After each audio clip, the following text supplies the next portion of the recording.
Well, everyone, welcome aboard Dragon. My name is Doug. Next to me is Bob. You probably know him. We're so glad to be with you this evening and welcome you on board Dragon.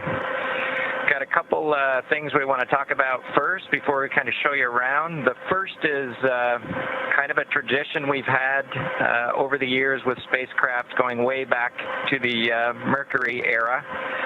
And then a tradition that's been carried on ever since with all our space vehicles, including the Soyuz. We're given the honor to name this capsule. I know most of you at SpaceX especially know it as Capsule 206, but I think all of us thought that we could maybe do a little bit better than that. So without further ado, we would like to welcome you aboard Capsule Endeavour. We chose Endeavour for a few reasons. One, because of this incredible endeavor NASA, SpaceX, and the United States has been on since the end of the shuttle program back in 2011. The other reason we named it Endeavour is a little more personal to Bob and I.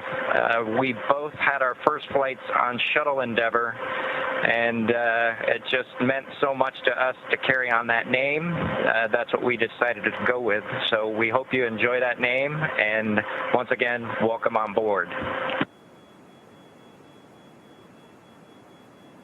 Well, good evening, everybody, and welcome aboard Endeavour, the SpaceX vehicle headed to the International Space Station. Today, we accomplished the first flight off the Florida coast in quite some time, and Doug and I were really proud to have an opportunity to be a part of that. We're doing it in a brand new spaceship, a spaceship that's a lot different than its namesake Endeavour, the space shuttle, in that it has touch display screens that allow us to accomplish most of the interfacing requirements that we have. We'll have if Doug pans over and points at the display in front of me, you can see the forward view that we had during the maneuvers that we most recently did. You can look out the window. It looks like the centerline camera doesn't have a lot of content on it now. We're kind of pointed into space so that the windows can see the Earth below us. But we've got the capability to interface with the vehicle, and it's kind of interesting. There's a command. This little button over here is actually what the commands are for our displays. One thing that does get lost is there is a extensive button panel down below as well. So over on this side, we can turn the displays on and off, as well as send some commands for some contingency situations. On the other side, we have the ability to deploy chutes and things like that on entry. So we do have some buttons, but the primary interface is these displays. So nice, new, modern cockpit that we've got for our compared to our namesake, the Space Shuttle Endeavour. I'm going to migrate a little bit away from our seats here, and Doug from his seat is going to continue to try to follow me so you can tell what can be seen from the seat that he sits in. So from his seat, when he is inside in the vehicle, strapped in, this is what his view actually looks like. You can see a window off to the one side. We each have a window that we can view out and see what's going on outside. That was exciting on ascent for us to be able to see the arm rotate away from the pad, and that's when we both, I think, knew that we were going to launch today. So that was super cool. I've got one on my side as well. The hatch that we came in is the hatch that's right behind Laura, me. It is a little bit of a tight quarters, but I'm going to try to demonstrate some of the capability that we have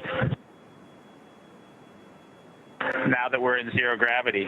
So I think I was requested to do a backflip. I'm going to kind of do a side spin, which is a little bit of a permutation on that request. So hopefully you can see what it's like to actually float in zero gravity. And Doug and I are super excited that we got the opportunity to do this again today, even before the end of May. So that was super cool. We did it turns out end up with one stowaway on board our vehicle when we launched today. It was not just Doug and I who accomplished the launch here.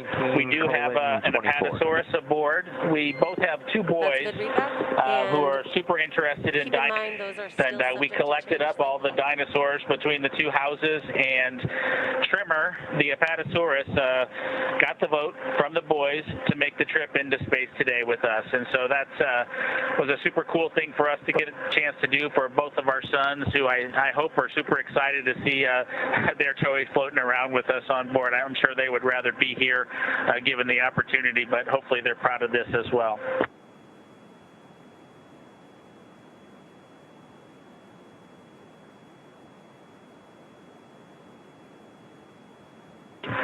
Okay, as we work our way towards one of the windows, unfortunately it's getting a little bit dark, but I don't know if Bob can pan over here. We just passed off of the coast of Newfoundland, and we're headed over to over the Atlantic right now. I don't know if you can get a good picture of that.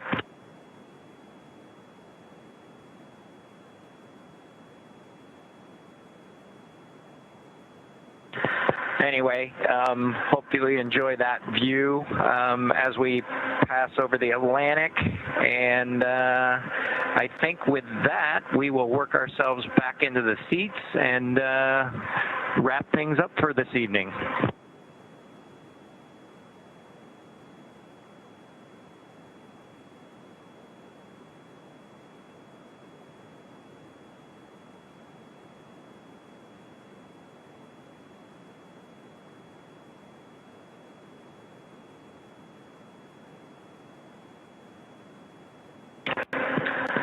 So Doug's there making a nice big smile for the camera. I hope you enjoyed the trip today with us on board the Dragon capsule Endeavour with our friend Trimmer, the apatosaurus, and Doug and I. We just would like to thank SpaceX, we'd like to thank NASA, and we'd like to thank the American people for the opportunity today. And we're really proud of the entire team that was able to accomplish human spaceflight again from the Florida coast. Just a wonderful experience. Doug and I are just so proud to be a part of it, and just want to thank everybody who gave us this opportunity and worked so hard to make this happen today. So with that, I think it'll be good night from Capsule Endeavour. Good night to everyone at NASA, at SpaceX, and the United States, and congratulations to the teams that got us into orbit. And we're looking forward to seeing Chris Cassidy and his Russian colleagues on board the International Space Station tomorrow morning.